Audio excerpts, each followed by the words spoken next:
بسم الله الرحمن الرحيم عما يتساءلون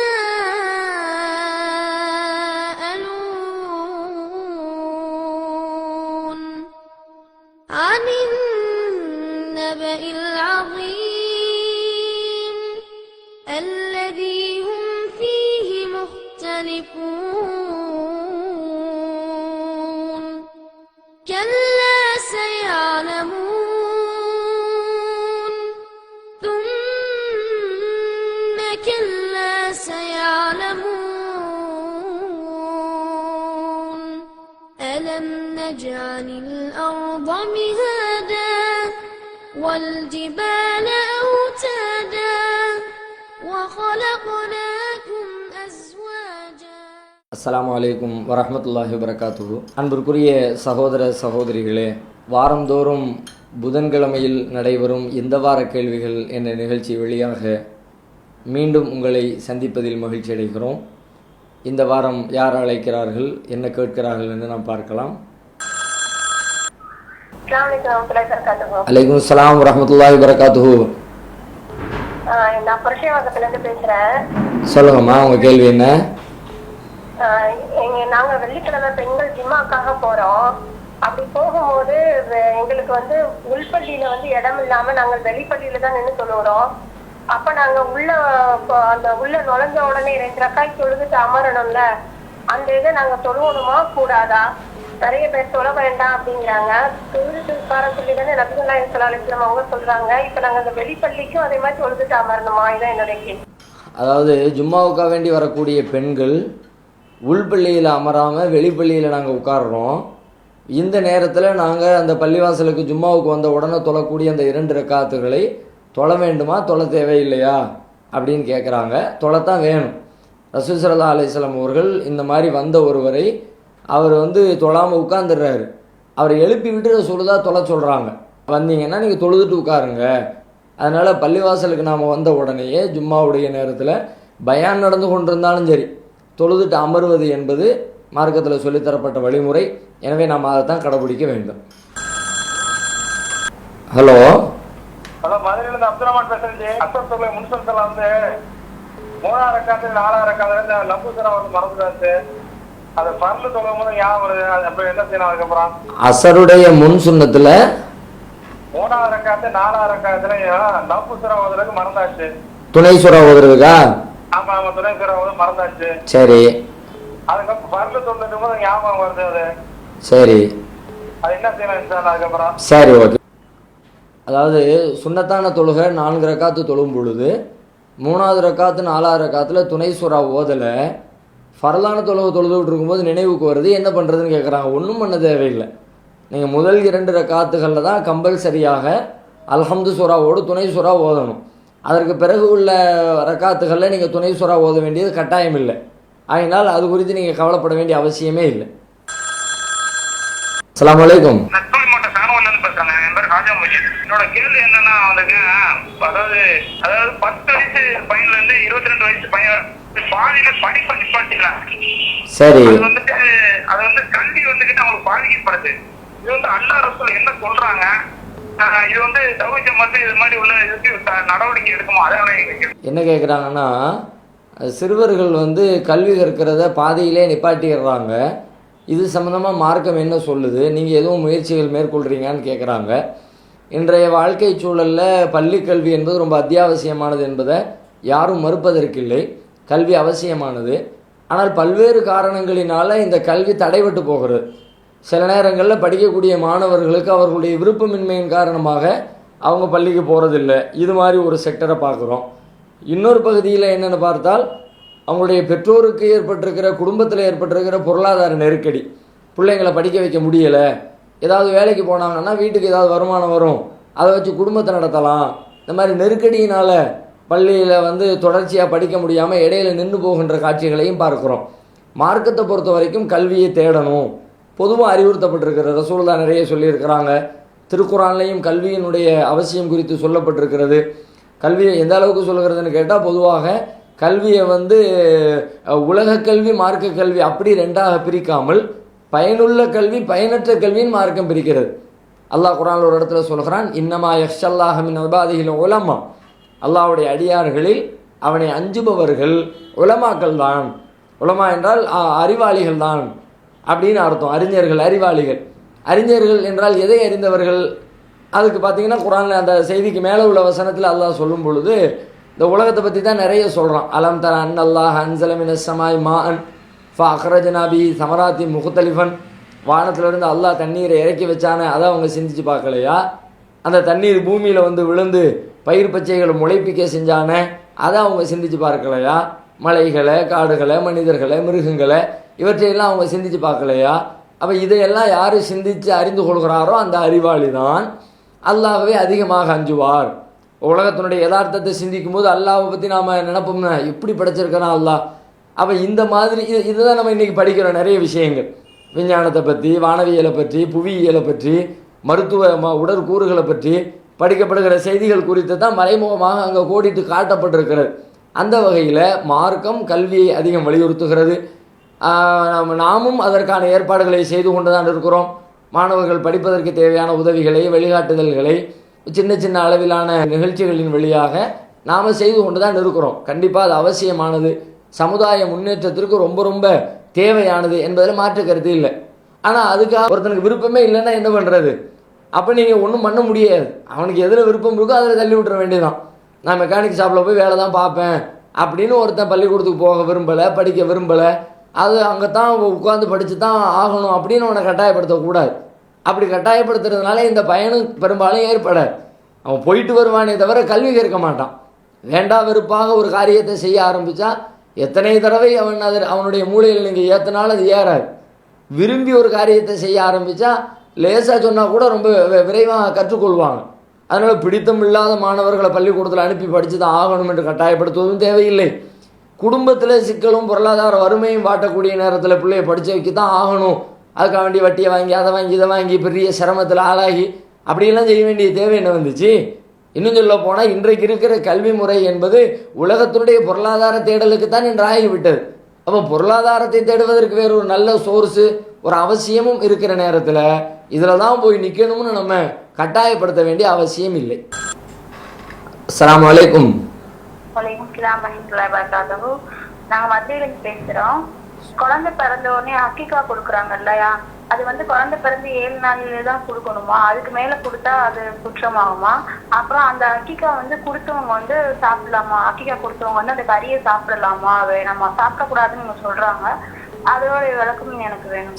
அதாவது குழந்தை பிறந்தால் அதுக்கு வந்து அக்கீகா கொடுத்தல் அப்படிங்கிற ஒரு காரியத்தை ரசூல் ஸல்லல்லாஹு அலைஹி வஸல்லம் சுன்னத்தாக நமக்கு ஆக்கி தந்திருக்கிறாங்க. அக்கீகானா என்னென்னு கேட்டால் குழந்தை பிறப்பினுடைய அந்த மகிழ்ச்சியை கொண்டாடுகிற வகையில் ஆண் குழந்தையாக இருந்தால் 2 ஆடுகளும், பெண் குழந்தையாக இருந்தால் 1 ஆடும் அறுப்பது, இதுதான் அக்கீகான்னு சொல்லப்படுகிறது. அவங்க என்ன கேட்குறாங்கன்னா இது வந்து என்னைக்கு கொடுக்கறது? 7வது நாள் கொடுக்கணுங்கிறாங்க. அதை தவறி போயிட்டால் என்ன பண்ணுறது? கொடுக்கலாமா கூடாதா? 7வது நாள் தான் கொடுக்கப்பட வேண்டும். அப்படி தான் ரசூல் ஸல்லல்லாஹு அலைஹி வஸல்லம் சொல்கிறாங்க. துதுபாஹ்வான்ஹு யௌம ஸாபிஇ, அதற்காக அந்த குழந்தை பிறப்புக்காக 7ஆம் நாளில் ஆடு அறுக்கப்படும். 7வது நாள் ரசூலுல்லாஹ் குறிப்பிட்டு சொல்லிட்டாங்கன்னா அந்த காரியத்தை நீங்கள் அந்த நாளில் தான் செஞ்சாகணும். 6வது நாளும் செய்யக்கூடாது, 8வது நாளும் செய்யக்கூடாது. அது ஒரு செய்தி. சரி, அதுக்கு அந்த நாளில் நமக்கு வசதி இல்லாமல் போயிட்டா என்ன பண்ணுறது? போயிட்டா விட்டுற வேண்டியதான், ஒன்றும் குற்றம் கிடையாது. இன்னும் சொல்ல போனால் அது ஒரு கடமையான விஷயமும் இல்லை. விரும்பியவர் கொடுக்கட்டும் தான் சொல்கிறாங்க. நீங்கள் விரும்பினா அந்த விரும்பி அந்த நேரத்தில் அதை கொடுப்பதற்குரிய வசதியும் இருந்தால் கொடுங்க, இல்லைன்னா விட்டுட்டு போங்க. பின்னாடி கொடுக்குறதுங்கிறது ஏற்றுக்கொள்ளப்படாது. அது அக்கீகாவாகவே இருக்காது. ஏதோ ஆடு எடுத்து சாப்பிட்ருக்கிறீங்கன்னு வருமே தவிர அக்கீகா என்ற அந்த சுன்னத்தானதை அடைய வேண்டும் என்றால் நீங்கள் அந்த 7ஆம் நாளில் தான் ஆடை அறுக்க வேண்டும். இது ஒரு செய்தி. அடுத்ததுக்குள்ளே என்ன கேட்குறாங்கன்னா, அந்த ஆடை அறுத்தவங்க அவனுடைய பெற்றோர்கள் வந்து அறுத்த அந்த ஆட்டு இறைச்சியை சாப்பிடலாமா? தாராளமாக சாப்பிடலாம், எந்த தடையும் கிடையாது. அது ஆடை அறுக்கிறத பற்றி மட்டும்தான் சொல்லப்பட்டிருக்கிறது. அக்கீகா என்பது ஆட்டை அறுப்பதை பற்றிய விஷயங்கள் தான். அறுத்த பிறகு இறைச்சி இருக்கிறது. இறைச்சியை நீங்கள் விரும்பின மாதிரி பயன்படுத்தி கொள்ளலாம். நீங்கள் உறவினர்களை அழைச்சி விருது கொடுத்துட்டு போங்க, நீங்களே சாப்பிட்றதா இருந்தால் சாப்பிட்டுட்டு போங்க, அப்படி ஏழைகள் கொடுக்குறதா இருந்தால் கொடுத்துட்டு போங்க, என்ன வேணாலும் செய்யலாம். அதில் இப்படித்தான் நடந்து கொள்ள வேண்டும் என்ற கட்டுப்பாடுகள் நமக்கு இல்லவே இல்லை. அதே நேரத்தில் எந்த இறைச்சியை நாம் சாப்பிடக்கூடாது என்றால் நேர்ச்சை செய்து ஒரு ஆடு எடுத்துருப்போம் பார்த்தீங்களா, அதை தான் சம்மந்தப்பட்டவங்க சாப்பிடக்கூடாது. அல்லாஹ் இந்த காரியம் நடந்தால் நான் அதுக்காக வேண்டி ஒரு ஆடு அறுத்து தர்மம் பண்ணுறேன் அப்படின்னு ஒருத்தர் நேர்ச்சை பண்ணிட்டாருன்னா ஒரு ஆடு முழுசாக அறுத்து அப்படியே கொடுத்துடணும். அதில் ஒரு துண்டு கூட எடுக்கக்கூடாது. அக்கீகாவில் அதெல்லாம் ஒன்றும் பிரச்சனை இல்லை. வலைக்கும் சலாம் வரஹ்மத்துல்லாஹி வபரகாத்துஹு. கபர்ஸ்தானுக்கு போகும்போது உள்ள போகும்போது சலாம் சொல்லிட்டு போகணும்னு சொல்றாங்க. சரி, நம்ம சலாம் சொன்னாக்கா அவங்களுக்கு கேக்குமா? சரி, கேட்டாக்கா அவங்க பதில் சொல்லுவாங்களா? சரி. இந்த ஹதீஸ் ஏத்துக்கலாமா வேணாமான்னு தான் எனக்கு அதாவது கபரிஸ்தானுக்கு போகும் பொழுது சலாம் சொல்லிட்டு போகணும்னு சொல்றாங்களே, அது இருக்குதா? அப்படி இருந்தால் நாம் சலாம் சொல்கிறது அவங்களுக்கு கேட்குமா? கேட்டால் அவங்க பதில் சொல்லுவாங்களா? அதனுடைய நிலவரம் என்ன அப்படின்னு கேட்குறாங்க. கபரிஸ்தானுக்கு சென்றால் நீங்கள் சலாம் சொல்லுங்கள்னு இருக்கிறது. அஸ்ஸலாமு அலைக்கும் யா தார கௌமி மூமினின், மூமின்களுடைய கூட்டத்தாரே உங்கள் மீது இறைவனுடைய சாந்தி உண்டாகட்டும். வைன்னா இன்ஷா அல்லாஹு பிக்கும் லாஹிகூன், அல்லாஹ் நாடினால் நாங்களும் உங்களை விரைவில் சேர்ந்து விடுவோம் அப்படிங்கிற மாதிரி சில துவாக்களை ரசூல் ஸல்லல்லாஹு அலைஹி வஸல்லம் சொல்லி தந்து கபரிஸ்தானுக்கு போனால் இதை ஓதுங்க, இதை சொல்லுங்கன்னு சொல்லியிருக்கிறாங்க.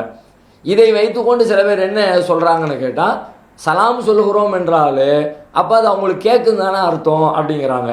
அவர்களுக்கு கேட்பதற்காக வேண்டி நாம் சலாம் சொல்லலை, அவர்களிடத்தில் பதிலை பெறுவதற்காகவும் நாம் சலாம் சொல்லலை. இங்கே சலாம் சொல்வதனுடைய அர்த்தம் என்ன அப்படின்னு கேட்டால், அவர்களுக்காக நீங்கள் பிரார்த்தனை செய்கிறீர்கள் என்ற அர்த்தம். அல்லாஹ்வுடைய அருள், அல்லாஹ்வுடைய சாந்தி சமாதானம் அவங்களுக்கு கிடைக்கட்டும் அப்படின்னு நீங்கள் அவங்களுக்கு ஒரு துவாவை செய்கிறீங்களே தவிர, நீங்கள் நம்ம ஒருத்தரை ஒருவர் சந்தித்து கொள்ளும் போது சொல்லக்கூடிய சலாம் என்ன அர்த்தத்தில் பயன்படுத்தப்படுகிறதோ அந்த அர்த்தத்தில் இங்கே பயன்படுத்தப்படவே இல்லை. சலாம் சொன்னாலே பதில் சொல்லி தான் ஆகணும், அதுக்காகத்தான் சொல்லப்படுதுன்னா அர்த்தம் கிடையாது. அப்படின்னா நம்ம தொழுகையில் அத்தையா திருப்பில் சலாம் சொல்கிறோமே, அஸ்ஸலாமு அலைக்க ஐயுஹன் நபி, நபியே உங்கள் மீது சலாம் உண்டாகட்டும், அஸ்ஸலாமு அலைனா வாலா இபாதில்லாஹி ஸாலிஹீன், எங்கள் மீதும் நல்லடியார்கள் மீதும் அல்லாஹ்வுடைய சலாம் உண்டாகட்டும், அப்படியெல்லாம் நாம் அத்தையா திருப்பில் இருந்து சலாம் சொல்கிறோம்ல. அப்போ இந்த சலாம் எதுக்கு சொல்லப்படுது? இதுக்கு யார் பதில் சொல்கிறா? ரசூல்லா பதில் சொல்கிறாங்களா அல்லது மூமின்களாக இருக்கிறவங்க பதில் சொல்கிறாங்களா? ஒருத்தரும் பதில் சொல்கிறது இங்கே நோக்கமும் கிடையாது. அவர்களுக்காக செய்யப்படுகிற பிரார்த்தனை தான் நோக்கம். சிலவர் இப்படின்னு சொல்லுவாங்க, இல்லை இல்லை ரசூல்லா பதில் சொல்லுவாங்க, ரசூலுல்லா பதில் சொல்லுவாங்க என்பது உண்மையாக இருந்தால் நபிகள் நாயகம் ஸல்லல்லாஹு அலைஹி வஸல்லம் அவர்கள் வாழுகிற காலத்தில் பதில் சொன்னாங்களா? மூத்தா போன பிறகு விடுங்க, வாழும் பொழுது ஒவ்வொரு சஹாபியும் தொழுகிற நேரத்தில் ரசூலுல்லாவுக்கு சலாம் சொன்னாங்கல்ல, அந்த சலாமுக்கு ரசூலுல்லா பதில் சொன்னாங்களா? சொல்லலை. அப்போ அது பதில் சொல்லுவதற்காக வேண்டி சொல்லப்பட்ட சலாம் அல்ல. இப்போ அதை அவர்களுக்காக பிரார்த்தனை செய்ய வேண்டும், அல்லாஹ்விடத்தில் துவா செய்வது தான் அந்த சலாமுடைய நோக்கம் என்பது புரிந்து கொள்ள வேண்டும். ஏன்னா குர்ஆன் ரொம்ப தெளிவாக சொல்கிறது, இறந்தவர்கள் செவியேற்க மாட்டார்கள், இன்னகலா துஸ்மிஉல் மௌத்தா, இறந்தோரை நீர் செவியேற்க செய்ய முடியாது, அவர்கள் பதிலளிக்க மாட்டார்கள். இப்படியெல்லாம் குர்ஆனில் நிறைய வசனங்கள் வந்திருக்கிற காரணத்தினால சலாம் சொல்லுவது என்பது சுன்னத்தான காரியம். அதை அவர்கள் கேட்பார்கள் என்றோ அதற்கு பதிலளிப்பார்கள் என்றோ நம்புவதற்கு இஸ்லாத்தில் இடமில்லை. ஹலோ, அஸ்ஸலாமு அலைக்கும். வலைக்கும் ஸலாம் வரஹ்மத்துல்லாஹ். நம்ம சுன்னத் ஜமாத்துல சொல்றதுக்கு அப்புறமா துவா கேட்பாங்களே, அதுக்கு ஆமீன் சொல்லலாம். அதாவது என்ன கேட்குறாங்கன்னா, ஒவ்வொரு தொழுகைக்கு பிறகும் அதிகமான பள்ளிவாசல்களில் துவா ஓதுறாங்க கூட்டாக, அதில் கலந்து கொண்டு நாம் ஆமீன் சொல்லலாமா, அந்த துவாவில் பங்கேற்கலாமான்னு கேட்குறாங்க. பங்கேற்கவே கூடாது. என்றால் துஆ என்றால் எப்படி இருக்கணும் என்று கேட்டால் குர்ஆன் அல்லாஹ் சொல்லி காட்டுகிறான், உதுஉ ரப்பக்கும் தலர்ருஅன் வ குஃபியா, உங்கள் இறைவனிடத்தில் நீங்கள் துஆ செய்யுங்கள், ரகசியமாகவும் பணிவாகவும் துஆ செய்யுங்கள். துஆ என்பது ரகசியமாக இருக்கணும், உங்களுக்கும் உங்கள் இறைவனுக்கு மட்டுமே தெரிஞ்ச வார்த்தைகளாக தெரிஞ்ச செய்திகளாக இருக்கணுமே தவிர அது ஊருக்கெல்லாம் மைக்கு போட்டு சொல்கிற மாதிரியான துவாவாக இருக்கக்கூடாது. இது அல்லாஹ் போட்டிருக்கிற கட்டளை. அப்போ அந்த கட்டளையை மீறி ஒரு துவா செய்யப்படுது தானே, அவர் எல்லாருக்கும் கேட்குற மாதிரி தானே அந்த பிரார்த்தனை பண்ணுறாரு. அப்படின்னா அது எங்கே ரகசியம் இருக்கிறது? இப்போ அல்லாஹ்வுடைய கட்டளையை மீறி அடிப்படையில் அந்த துவா செய்யப்படுகிறது என்பதை நீங்கள் புரிந்து கொள்ள வேண்டும். ரெண்டாவது, இன்னும் நீங்கள் சிந்திச்சிங்கன்னா அவங்க என்ன சொல்ல வர்றாங்கன்னா, நாங்கள் துவா தெரியாதவங்களுக்கு கற்றுக் கொடுக்குறோம், மற்றவங்களுக்கெல்லாம் துவா செய்ய தெரியாது, அதனால் அவங்களுக்காக வேண்டி நாங்கள் துவா செய்கிறோம். இந்த வாதம் எல்லாம் ஏற்புடைய வாதமே அல்ல. நபிகள் நாயகம் ஸல்லல்லாஹு அலைஹி வஸல்லம் அவர்களும் தான் துவாவை கற்றுத்தந்தார்கள். எப்படி கற்றுத்தந்தாங்க? சஹாபாக்களை அழைச்சி துவாவை சொல்லி கொடுத்து, இந்த துவாவை ஒவ்வொரு நேர தொழுகைக்கு பிறகும் நீங்கள் அல்லாஹ்விடத்திலே கேட்டு பெற்றுக்கொள்ளுங்கள், இப்படி தான் சொல்லி தந்தாங்களே தவிர உங்கள் எல்லாத்துக்காக வேண்டி நான் துவா செய்கிறேன், நீங்கள் எல்லாரும் எனக்கு ஆமீன் சொல்லுங்க, அப்படி நபிகள் நாயகம் ஸல்லல்லாஹு அலைஹி வஸல்லம் நமக்கு வழிகாட்டி தரவே இல்லை. அவர்களுடைய வாழ்நாளில் எத்தனை தடவை தொழுகை நடத்தியிருப்பார்கள்? ஒரு தடவையாவது ரசூல் ஸல்லல்லாஹு அலைஹி வஸல்லம் தொழுகைக்கு பிறகு துஆ ஓதுனாங்களா? ஓதவே இல்லை. அப்படின்னா ரசூலுல்லாஹ் காட்டாத வழிமுறை மார்க்கத்தில் உள்ள வழிமுறை அல்ல, அது பின்னால் உருவாக்கப்பட்ட பிதாத்தான ஒரு நூதன அனுஷ்டானம். எனவே அந்த மாதிரி காரியத்தில் நாம் பங்கெடுக்க கூடாது, அதிலிருந்து விட்டு விலகி வந்து விட வேண்டும். அஸ்ஸலாமு அலைக்கும். பேசுறேன். ஆண்கள் நீங்க எல்லாம் நன்மையை தேடி அதிகமா நன்மையான விஷயங்கள் சம்பாதிச்சிருக்கீங்க. நம்மளோட நிர்வாகத்துல இருக்கக்கூடிய பொறுப்புல இருக்கக்கூடியவங்க கூட தங்களுடைய பெண்களை வந்து அனுப்புறதுக்கு அனுமதி தர மாட்டேங்கிறாங்க. அவங்க வந்து எப்படி இப்படி எல்லாம் செஞ்சா எப்படி அவங்க நன்மையான விஷயங்கள் வந்து செயல்படுத்த முடியும்? அதாவது வெளியில தாவா பண்றது, இந்த மாதிரி வெளியில போய் நிறைய விஷயங்கள் மக்களுக்கு தெரியாத விஷயங்கள் ஃபர்ஸ்ட் நம்ம வந்து ஒழுங்கா இருக்கணும் அப்படின்னு மாதிரி வீட்டுல இருக்க ஆண்கள் பொறுப்புல இருக்கக்கூடியவங்க கூட தடை செய்யறாங்க. இப்ப நம்ம செய்யதான் ஒருத்தவங்க கிட்ட தாவா பண்ணதான் அந்த விஷயத்த நம்மளும் திருத்திக்கணும்னு ஒரு எண்ணமாச்சு லேடிஸ்க்கு வரும். வீட்டுக்குள்ளேயேதான் இருக்கிறோம், வெளியில போய் நாலு பேரோட பழகும் போது நல்ல விஷயங்கள் தெரியும் போது அதை நம்ம வாழ்க்கையில செயல்படுத்தணும் தானே தோணும். அதுக்கு வந்து ஆரம்ப கட்டமாவே ஆண்கள் வந்து தடை செய்யறாங்க. அதுவும் பொறுப்புல இருக்கக்கூடியவங்களும் கொள்கையை பத்தி நிறைய தெரிஞ்சவங்களுக்கு கூட இப்படி பண்ணும்போது அந்த பெண்களோட நிலைமையை பத்தி நீங்க ஆண்களுக்கும் கொஞ்சம் அதை பத்தி விழிப்புணர்வு, ஏன் இப்படி பெண்களை வந்து அடக்குறீங்க, நம்ம கொள்கையில இருந்துட்டு இப்படி செய்யலாமா அப்படின்னு மாதிரி நீங்க தெளிவுபடுத்தணும். என்ன கேட்குறாங்கன்னா, பெண்கள் வந்து வெளியில தாவா பணிகளுக்காக வேண்டி போகலான்னு நினைக்கும் பொழுது பல பேர் வந்து அதை அனுமதிக்கிறது இல்லையே, என்ன பண்றது அப்படின்னு சொல்லி கேட்குறாங்க. தாவாவை பொறுத்தவரை ஆண்கள் பெண்கள் இருவருக்கும் பொதுவானது தான், மார்க்கத்தில் சொல்லப்பட்டிருக்கிறது. ஆண்கள் எப்படி பிறருக்கு நன்மைகளை ஏவி தீமைகளை தடுப்பாங்களோ அதுபோல் பெண்களுக்கும் அந்த கடமை இருக்கிறது, அவங்களும் அந்த வேலையை செய்யத்தான் வேணும், அதில் மாற்று கருத்து இல்லை. ஆனால் பெண்களை பொறுத்த வரைக்கும் அவங்களுக்கான பொறுப்புகள் அதிகம் இருக்கிறது, குடும்பத்திற்குள்ளே வீட்டிற்குள்ளே அவர்களுக்கான தேவையும் அதிகம் இருக்கிறது. அப்போ இந்த மாதிரியான கட்டத்திற்குள் அவங்க செய்ய வேண்டிய கடமைகளை எல்லாம் செய்த பிறகு அதுக்கு பிறகு அவங்களுக்கான மிச்ச நேரங்களை வெளியில் வந்து பயன்படுத்தி கொள்வதை ஏற்றுக்கொள்ளலாம். அங்கே அவசியம் தேவை இருக்கிற நேரத்தில் அதை புறக்கணித்து விட்டு வெளியில் வர நினைத்தால் அது குடும்பத்திற்குள்ள சிக்கலை உண்டாக்கும். குடும்பம் சிதைந்து விட்டது என்று சொன்னால் சமூகம் சிதைந்து போகும். ஒரு தடவை ரசூலுல்லாஹ்விடத்தில் இந்த மாதிரியான ஒரு கோரிக்கை வருகிறது, ஜிஹாதில் பங்கெடுக்கிறது சம்பந்தமாக ஒரு கோரிக்கை வர்ற நேரத்தில் நீங்கள் வீட்டில் உட்காந்து உங்கள் கணவன்மார்களுக்கு செய்ய வேண்டிய பணிவிடை, குழந்தைகளை பராமரிக்கிறது, இந்த வேலைகளையெல்லாம் செய்யுங்க, நீங்கள் அதன் வழியாகவே இறைவனிடத்தில் ஜிஹாதுடைய நன்மைகளை பெற்றுக்கொள்ளக்கூடும்னு சொல்லிட்டு ரசூல் ஸல்லல்லாஹு அலைஹி வஸல்லம் அறிவுரை சொல்லி அனுப்பிவிட்டதாக ஹதீஸ்களில் பார்க்கிறோம். அந்த அடிப்படையில் நீங்கள் உங்களுக்கான வேலைகளுக்கு நீங்கள் முக்கியத்துவம் கொடுங்கள். குடும்பத்திற்குள்ளே சொல்லுவது என்றால் ஊருக்கு சொல்வது மட்டும்தான் சொல்வது என்று பொருள் அல்ல. கணவனுக்கு சொல்ல வேண்டிய செய்தி இருக்கிறது. கணவன் எவ்வளவுதான் பெரிய தாயாக இருந்தாலும் கூட அவரும் சில விஷயங்களை கடைபிடிக்காமல் இருப்பார். அவருக்கு நீங்கள் சொல்வது மார்க்கத்தை சொல்வது தான், உங்கள் குழந்தைகளுக்கு சொல்வது மார்க்கத்தை சொல்வது தான், உங்கள் மனைவி மக்களுக்கு, உங்களுடைய மாமியாருக்கு, நாத்தனாருக்கு, மைனியாருக்கு, குடும்பத்தில் இருக்கிற குடும்ப உறுப்பினர்களுக்கு சொல்வது மார்க்கத்தை சொல்வது தான். வெளியில் போய் ஊர்க்காரங்களுக்கு சொல்வது மட்டும்தான் மார்க்கத்தை சொல்றது, அதுதான் நன்மையை ஏவி தீமையை தடுக்கிறது என்று பொருள் அல்ல. உங்கள் வட்டத்திற்குள்ளே நீங்கள் செய்ய வேண்டிய வேலையும் பணியும் அதிகம் இருக்கிறது, அதிலே நீங்கள் கவனம் செலுத்துங்கள். அதை தாண்டி உங்களுக்கு நேரமும் வாய்ப்பும் மிச்சம் இருக்கிற நேரத்தில் அதற்கான வசதிகள் இருக்கும்போது வெளியில் போகணும். அப்படிப்பட்ட வசதி வாய்ப்புகளை பெற்றிருக்கக்கூடிய குடும்பத்தில் ஆண்கள் அதற்கு அனுமதிக்கணும். ஏன்னா வேறு வீடுகளில் சுத்தமாக 100% அறியாமையில் மூழ்கி இருக்கிற பெண்களுக்கு யார் போய் சொல்கிறது? ஆண்கள் போய் அவங்களுடைய வீட்டு கதவை தட்டி தனியாக அவங்கள்ட்ட போய் உட்காந்து பேச முடியாது. அதுக்கான சூழல் வாய்ப்பு அமையாது, பல்வேறு சிக்கல்களையும் சிரமங்களையும் அது உண்டாக்கிவிடும். அப்போ அந்த மாதிரியான பெண்களுக்கு மார்க்கம் சரியான முறையில் போய் சேரணும்னா தௌஹீதை விளங்கி இருக்கிற, உண்மையை விளங்கி இருக்கிற பெண்கள் இது மாதிரி பக்கத்து வீடுகளுக்கு போய் தாவா பண்ணாதான் அவங்கள சத்தியத்தின்பால் வென்றெடுக்க முடியும்.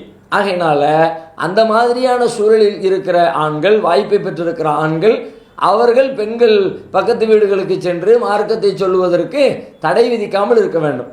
அவங்க செய்யக்கூடிய தாவாவில் உங்களுக்கு தான் நன்மை கிடைக்குது, நீங்கள் செஞ்சால் என்ன நன்மை கிடைக்குமோ அதே மாதிரி அவர்கள் செய்வதற்குரிய வாய்ப்புகளை, வசதிகளை நீங்கள் ஏற்படுத்தி கொடுத்தால் அதிலேயும் உங்களுக்கு ஒரு பங்கு நன்மை இருக்கத்தான், கிடைக்கத்தான் போகிறது என்பதை உணர்ந்து அதுக்கான வசதிகளை செய்து கொடுக்க வேண்டும். அஸ்ஸலாமு அலைக்கும். அனில் பேசுறேன். அதாவது சூரியத்தை நம்பக்கூடிய இமாமு பின்னாடி தொழக்கூடாதுன்னு நீங்க சொல்றாங்க.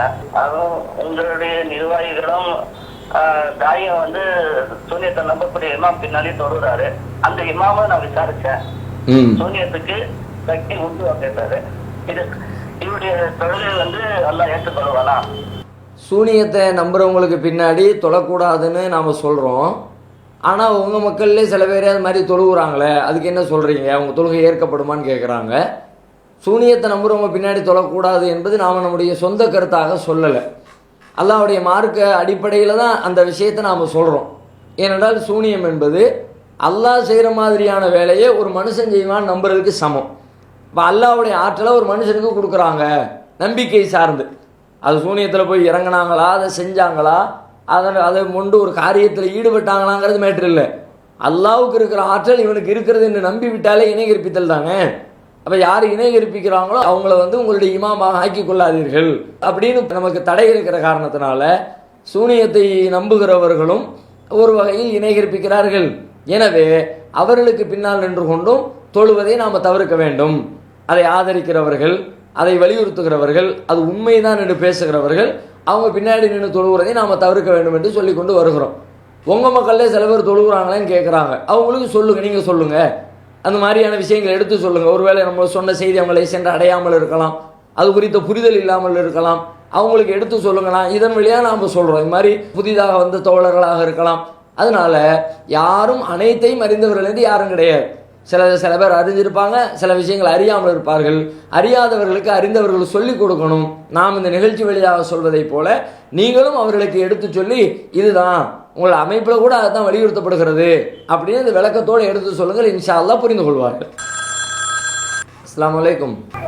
நான் ஒரு கொஸ்டின் கேட்கணும். அது என்னன்னா, தௌஹீத் ஜமாஅத்தோட நிலைப்பாடு எல்லாம் தெரிஞ்சு எல்லாம் சரிதான், இவங்க சரியா பண்றாங்கன்னு தெரிஞ்சு, ஆனா ஒரு பொதுக்கூட்டம் ஒரு ஆர்ப்பாட்டம் சொன்னா வரமாட்டாங்க. இவங்களோட நிலைப்பாடை பத்தி சொல்லுங்க.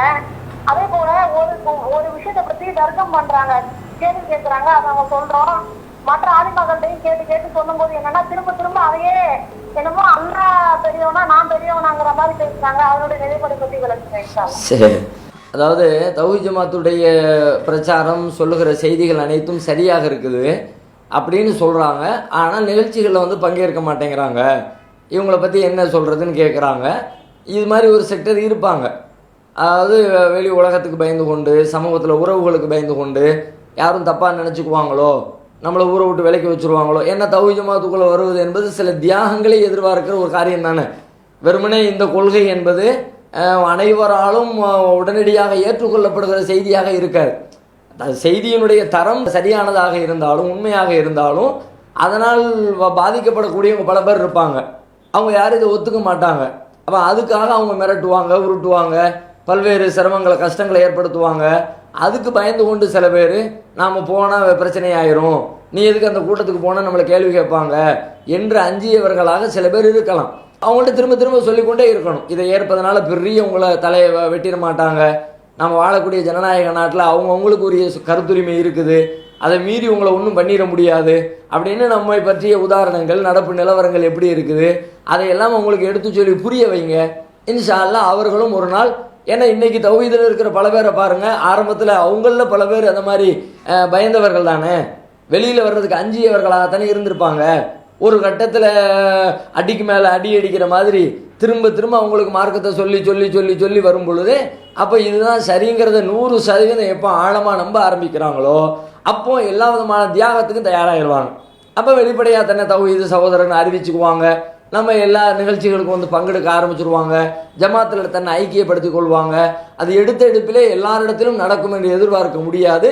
சன்னமாக சொல்லிக்கொண்டே இருக்க வேண்டும். அல்லாஹ் ஒரு நாள் அவர்களுக்கு நேரடி காட்டுவான் இன்ஷா அல்லாஹ். அடுத்து கேட்குறாங்க, சில பேர் இந்த மாதிரி சில விஷயங்களை சொல்கிறாங்க, நாம் சொல்லும்போது அவங்க ஏற்றுக்க மாட்டேங்கிறாங்க, திரும்ப சொன்னதே சொல்கிறாங்க, தாங்கள் நினைத்ததே சொல்ல நினைக்கிறாங்க. இந்த மாதிரி ஆட்களுக்கு என்ன சொல்கிறீங்க அப்படின்னு கேட்குறாங்க. இது மாதிரி சில பேர் இருக்கிறாங்க. அல்லாஹ்வுடைய மார்க்கம் என்பதையெல்லாம் ஓரங்கட்டி வைத்து விட்டு நாம் பெருசா என்பதை காட்டுகிற அடிப்படையில் சில விவாதங்களை செய்கிறாங்க. இப்படித்தான் செய்யணும், அப்படித்தான் செய்யணும்னு தன்னுடைய மனோ இச்சையை கொண்டு போய் போடுறாங்க. ஆனால் இது ரொம்ப பாவமான காரியம். அல்லாஹ் குர்ஆனில் சொல்லி காட்டுகிறான், ஒமா கான லிமூமினின் வலா மூமினத்தின் இதா கலல்லாஹு வரசூலுஹு அம்ரன் அன் யகூன லஹுமுல் ஹியரத்து மின் அம்ரிஹிம். மூமினான ஆணாக இருந்தாலும் பெண்ணாக இருந்தாலும் அவர்கள் விஷயத்தில் அல்லாஹ் ஒன்றை தீர்ப்பளித்து விட்டால் சுய விருப்பம் கொள்வதற்கு அவர்களுக்கு அதிகாரம் இல்லை. அந்த விஷயத்தில் இப்படி தான் அல்லாஹ் ரசூல் சொல்லிட்டானதுக்கு பிறகு எனக்கு அது பிடிச்சிருக்கு, அது பிடிக்கல, நான் முதல்ல அப்படி சொன்னேன் இப்படி, அதையெல்லாம் யோசிக்கவே கூடாது. உடனே அல்லாஹ் ரசூலுடைய வார்த்தைக்கு முன்னாடி சரண் அடைஞ்சிடணும். இல்லைன்னு சொன்னால் ஒரு பெரிய பாவியாக மறுமையில் நாம் போய் நிற்க வேண்டியது வரும் என்பதை உணர்ந்து கொள்ளணும். இன்றைக்கு இருக்கிற மாற்று கருத்துடைய ஆலிம்களில் பல பேர் அந்த நிலையில் தான் இருக்கிறார்கள். இதுதான் உண்மை என்று தெரிந்ததற்கு பிறகும் கூட அதை ஏற்க மனம் இல்லாமல் ஊருக்குள்ளே நம்மளை பற்றி என்ன நினைப்பாங்க, நம்மளை பெரிய ஆலிமிசாவை இத்தனை வருஷம் இருந்துட்டோமே, நாம் சொன்னது தப்புன்னு நினச்சா நமக்கு கேவலமாயிருமே என்று உலகத்து கேவலங்களுக்கெல்லாம் வஞ்சுகிறார்கள். உலகத்தில் ஏற்படுற கேவலம் கேவலமா? மறுமையில் ஏற்படுற கேவலத்தோடு ஒப்பிட்டு பாருங்க, அவ்வளவு பெரிய இழப்பு மறுமையில் ஏற்பட்டுவிடும் என்பதை நினைத்தால் இந்த மாதிரியான பண்பு ஒரு முஸ்லீம் இடத்துல இருக்காது. அஸ்ஸலாமு அலைக்கும். நான் விருதுநகர் மாவட்டம் ஆவடியாபுரத்துல பேசுறேன். என் பேரு காசியாமி. அதாவது என்னோட கேள்வி என்னன்னு கேட்டீங்கன்னா, தகஜத்து வந்து தொலை வரும். அதாவது தகஜத்து 8 வித்திரு 3 இதுல வந்து டவுன்ல சொல்லலாமா இல்ல அதாவது மனசுக்குள்ள சொல்லணுமா?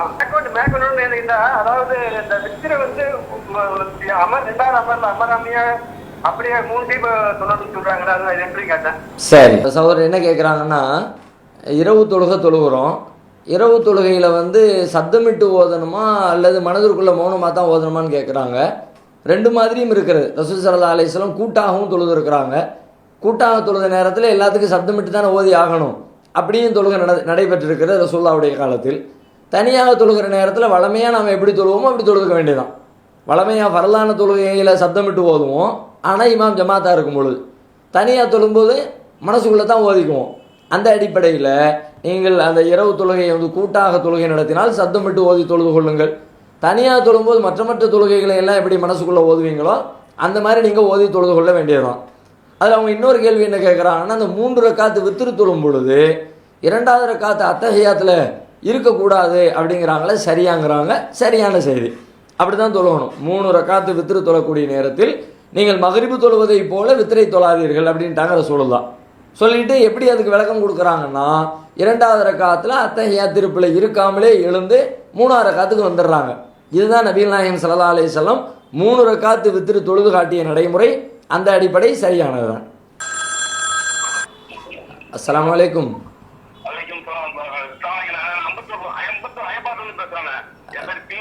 சொல்லுங்க தீன் பாய். சரி சரி. அவங்களுக்கு ஒரே ஒரு பையன் ஒரு பொண்ணு. ஆனா மாப்பிள்ளை வாப்பா என்ன சொல்றாரு, நான் வடிவா கொடுத்தா கல்யாணம் பண்ணணும், சரி சாப்பாடு கூட கல்யாணம் பண்ணுவாங்க மாதிரி அடிப்படையில் அவர் சொல்றாங்க. சரி. மற்ற பத்திரிகை அறிக்கையாளர் இதெல்லாம் சொன்னா அதெல்லாம் ஓகேன்ட்டாங்க. எங்க வீடும் சின்ன வீடு தான், அவங்க வீடும் வீடு மற்ற வரலாம் வசதி கிடையாது. சரி. ஒரு கம்மியான வாழையில இங்க 15,000 ஒரு திருமண மண்டபத்தை பார்த்து பேசியிருக்காங்க. சரி. அது கூட என் வீட்டு பக்கத்துல எங்க அந்த வண்டிக்கு கூட செலவு பண்ணக்கூடாதுன்னு ஒரு நல்ல அபிப்பிராயம் உங்க வீட்டு பக்கத்திலே பார்த்திருக்காங்க. சரி. அப்ப கல்யாணம் எல்லாம் ஓகே. நம்ம ஜமாத்துல ஐபாத் பிளேல சொல்லி அதை பத்தி மசூரா பண்ணும்போது என்ன கிளீன் என்ன சொல்றாங்க, சாப்பாடு கொடுக்கறது ஒரு ஆழமான காரியம், வலிமான கொடுக்கக்கூடாது. எளிமையான உடலாம் ஒண்ணு மிச்சதை பேசும்போது தான் கல்யாணம் பண்ணணும். நீங்க ரொம்ப தொடர்ல கூட வச்சீங்க, அந்த பணியாளிங்க இந்த பணியாளிங்க ஒரு வண்டியை பிடிச்சாலும் 1000 ரூபாய் 2000 ஒரு வண்டிக்கு ஆகுது. இந்த குடும்பத்துல அக்கா தங்கச்சி எல்லாம் கொஞ்சம் ஏழ்மையான மக்களா இருக்காங்க. அவங்க கூப்பிட பத்திதான் வருத்தப்படுவாங்க. இவங்க கூட ரசூலுல்லாஹ் வீட்டுல ரசூலுல்லாஹ் கூட திருமணம் முடிச்சிருக்காங்க. நீங்க அப்படி கல்யாணம் முடிங்க. என் பெரிய மகன் இருக்கா, அவங்கள கூட நீங்க கூப்பிடணும் அவசியம் கிடையாது அப்படின்னு சொல்றாங்க. நான் ஏற்கனவே நல்ல ஒரு ஸ்பீக்கர் வந்து காட்டுறேன். எங்க ஏதாவது மத்திரி வாய்ப்பு இல்லைன்னா மண்டபத்தை கல்யாணம் முடிக்கலாம். அது வந்து திருந்ததே கிடையாது, தவிர கொலை தொடர்பு கிடையாது. பயம் மட்டும் கொல்ல மட்டும் அண்ணன் சொல்லியிருக்காங்க. அப்படின்னா அவரே தப்பாதான் சொல்லியிருக்காரு, அதுல எங்களுக்கு உடன்பாடு கிடையாது அப்படிங்கிற மாதிரி ரொம்ப இதை விமர்சனப்படுத்துறாங்க. என்ன கேட்குறாங்கன்னா, அவங்க இருக்கிற பகுதியில் இருக்கிறவங்க திருமணத்துக்கு விருந்து போடுறதே கூடாது அப்படிங்கிற அளவுக்கு அதுவே ஹராமுங்கிற மாதிரி பேசிக்கிட்டு இருக்கிறாங்க. இது சரியா அப்படிங்கிற மாதிரி கேட்குறாங்க. நாம் அப்படியெல்லாம் சொல்லலை. விருந்து போடுவது மார்க்கத்தில் உள்ளது. அது ரசூல் ஸல்லல்லாஹு அலைஹி வஸல்லத்துடைய சுன்னத்துகளில் ஒன்றாக கூட இருக்கிறது. ஆண் வீட்டார் மாப்பிள்ளை வீட்டார் தான் அந்த விருந்து கொடுக்கணும், பெண் வீட்டார் அந்த விருந்து கொடுக்கக்கூடாது. இவ்வளோ தான் நம்ம சொல்கிறோம். மண்டபத்தில் திருமணம் வைப்பது சம்மந்தமாகவும் அதுவும் மார்க்கத்தில் ஹராம் என்றோ குற்றம் என்றோ நாம் சொல்லலை. பொருளாதார ரீதியாக அதிக செலவு பிடிக்கிற காரணத்தினால மண்டப திருமணங்களை குறைச்சிக்குங்க, தவிர்த்துக்குங்க. இன்னும் ஆலமன் நிக்காஹி பரக்கத்தன் ஐசருஹா மவுனா, செலவு குறைந்த திருமணம் தான் இறையருள் நிறைந்த திருமணம் என்று இருக்கிற காரணத்தினால் நீங்கள் மண்டபம் மாதிரியாக பிடிச்சி அதுக்கு செலவுகளையெல்லாம் அதிகரித்து கொண்டே போகாதீங்க. இதுதான் நாம் சொல்லி கொண்டிருக்கிற செய்தி. இதுக்கு மாற்றமாக அங்கே இருக்கிற நம்முடைய மக்கள் சொல்வதாக அவர் சொல்கிறார். உரிய முறையில் அவர்கள் தலைமைக்கு இதை கடிதம் மூலமாக தெரியப்படுத்தினால் அதனுடைய உண்மை நிலவரத்தை கண்டறிந்து இன்ஷா அல்லாஹ் சரி செய்கின்ற முயற்சிகளை நாம் மேற்கொள்வோம்.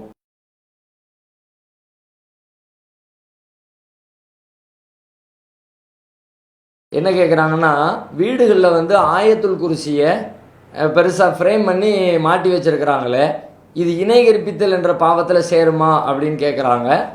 அப்படி சேராது. ஆனால் சில நேரங்களில் அந்த மாதிரி வருவதற்குரிய சாத்தியக்கூறும் இருக்கிறது. ரெண்டாக பிரித்து விளங்கணும். என்னென்னு கேட்டால், பொதுவாக எத்தனையோ அழகுக்கான பொருட்கள் வைக்கப்படுகிறது. அழகு பொருட்களில் கண்டகளைய பொருட்களையும் வைக்கிறதுக்கு பதிலாக இது நல்லா அழகாக இருக்குது, ஸ்டைலாக இருக்குது, எனத்தையும் எழுதி போட்ட மாதிரி இருக்குது, அதனால் நான் வச்சுக்கிறேன்னு சொல்லிட்டு ஒருத்தர் வைத்து கொண்டால் அது மார்க்கத்தில் குற்றமில்லை. ஆனால் அதையே வந்து இந்த ஆயத்துல் குர்சியை தொங்க விட்டால் அது பரக்கத்து, வீட்டுக்குள்ளே செல்வத்தை கொண்டு வந்து தரும் என்ற கோணத்தில் அந்த இது மாட்டப்பட்டிருந்தால் அப்போ அது குற்றமாகிவிடும். அல்லாஹ் ஒருவன் தான் பரக்கத்தை அருளுகிறவனே தவிர இந்த வார்த்தைகளோ இந்த எழுத்துக்களோ இவையெல்லாம் நமக்கு பரக்கத்துகளை கொண்டு வந்து விடாது. அந்த எழுத்துக்களில் இருக்கிற செய்திகளை கடைபிடிப்பதனால் பரக்கத்து கிடைக்குமே தவிர அந்த எழுத்துக்களை ஃப்ரேம் பண்ணி போடுவதனால் பரக்கத்து கிடைக்காது. அப்படி நாம் நம்பினோம்னா அடிப்படைக்கு மாற்றமான நம்பிக்கைக்கு உள்ளே வந்து விட்டோம் என்று அர்த்தமாகிவிடும். நம்பிக்கையோடு கூடிய அந்த ஆயத்துல் குர்சி தவறானது, நம்பிக்கையற்ற முறையில் வெறுமனே அழகுக்காக போடப்படும் என்று சொன்னால் அது மார்க்கத்தில் குற்றமில்லை. அஸ்ஸலாமு அலைக்கும். வலைக்கம் சலாம் வரஹ்மத்துல்லாஹ். இப்போ வயசு இருக்காங்க, அவங்க மாதவிடாய் வந்துருச்சு, அவங்க சுத்தமா ஆயிட்டாங்க, ஆனா குளிக்கல, அவங்களோட இல்லறத்தை ஈடுபடலாமா படக்கூடாதா? சரி, என்ன நன்மை தீமை அதை கொஞ்சம் சொல்லு. அதாவது மாதவிடாயிலிருந்து பெண்கள் தூய்மையான பிறகு, மாதவிடாய் முடிந்த பிறகு அவங்க குளிக்காமலே அவர்களோடு இல்லறத்தில் ஈடுபடலாமான்னு கேட்குறாங்க. ஈடுபடக்கூடாது. தூய்மையாகுதல் என்பதே குளித்த பிறகுதான் அவங்க தூய்மைக்கு வந்துட்டாங்கன்னு அர்த்தம். குளிக்காத வரைக்கும் அவங்க தூய்மை ஆகிவிட்டதாக பொருள் இல்லை. எனவே மாதவிலக்கிலிருந்து தூய்மை பெறுவது என்பது குளித்த பிறகு ஏற்படுகிற காரணத்தினால் குளித்துவிட்டு அதன் பிறகுதான் இல்லறத்தில் ஈடுபட வேண்டும். அலைக்கும் சலாம் வரஹ்மத்துல்லாஹ். ஜக்காத்தை பத்தி கேட்கறோம். ஜக்காத்து வந்து இப்ப வந்து ஆம்பளைங்க சம்பாதிக்கிறாங்கல்ல, அதுல இருந்து மொத்தமா ஜக்காத்தை எடுத்து கொடுத்துட்டு சம்பளத்துல இருந்து மீதம் உள்ள பணத்தை வீட்டுக்கு அனுப்புறாங்கல்ல, அதுல இருந்து வீட்டுக்கு நகைகளோ இல்ல வீட்டுக்கு தேவையான ஜாமானோ சொத்துகளோ வாங்கணுமா? சரி, தனியா ஜக்காத்து கொடுக்கணுமா? அதாவது என்ன கேட்குறாங்கன்னா, ஒருத்தர் வந்து ஊதியம் வாங்குற நேரத்திலேயே, சம்பளம் வாங்குற நேரத்திலேயே வாங்கின சம்பளத்துக்கான ஜக்காத்தை கொடுத்துட்றாங்க. கொடுத்த பிறகு மிச்சம் இருக்கிற பணத்தை கொண்டு ஒரு நகை வாங்குகிறோம், ஒரு வீடு வாங்குகிறோம். இந்த மாதிரி நகையோ வீடோ வாங்கினால் இந்த வீட்டுக்கு நகைக்கு ஜக்காத்து கொடுக்கணுமான்னு கேட்குறாங்க. கொடுக்க தேவையில்லை. அவங்களுக்கு வரக்கூடிய வருமானத்துக்கு தானே ஜக்காத்து கொடுக்கணும். வர்ற வருமானத்துக்கு தான் கொடுத்தாச்சே, அதை கொண்டு நீங்கள் என்ன செஞ்சாலும் மீண்டும் அதற்கு கொடுக்க தேவையில்லை. ஒரு பொருளுக்கு ஒரு தடவை ஜக்காத்து கொடுப்பது போதுமானது. அல்லாஹ்.